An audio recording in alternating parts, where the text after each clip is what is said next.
Welcome to the fourth video in the group ride series. And now we're talking about the super hard group ride. This is the one where you're just hanging on for dear life. Honestly, you don't have much mental bandwidth to try to play with any tactics. You're just surviving.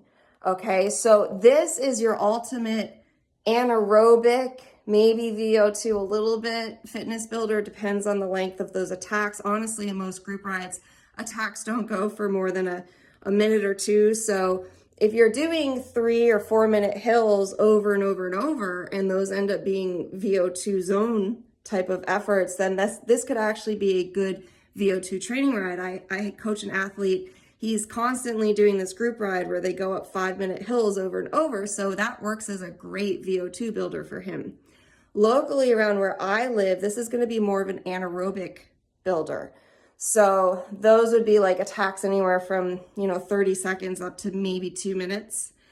And this is, like I said, if you're training for a race or something like that, this is really going to build that race fitness if it's on similar terrain to that. But keep in mind, this is not building that FTP fitness necessarily. Like, yes, it'll boost your anaerobic, it'll boost your strength, which will boost your FTP, but you're not directly training those FTP intervals, because even if you're spending time in FTP zone, it's probably not consecutive time. So maybe you have 20 minutes in your FTP zone on this ride, but it comes in 1-2 minute chunks. So that's not really time in zone consecutive that you need to really boost that FTP up, okay? So I would assign this ride to my athletes if I want them to really kind of get that anaerobic boost. At most, I would say do 1 or 2 of these a week. If they did 3 of these rides, they wouldn't have time to train anything else, because that's 3 really hard rides in the week. For a lot of people, that's enough.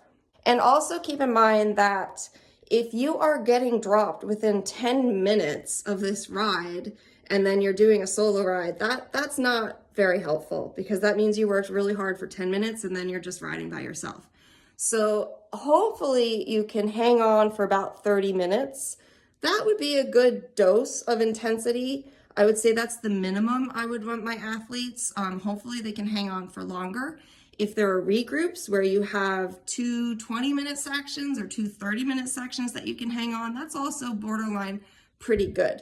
So when you do these rides, basically approach them as you want to go in with fresh legs. You want to maximize the amount of time you can hang on.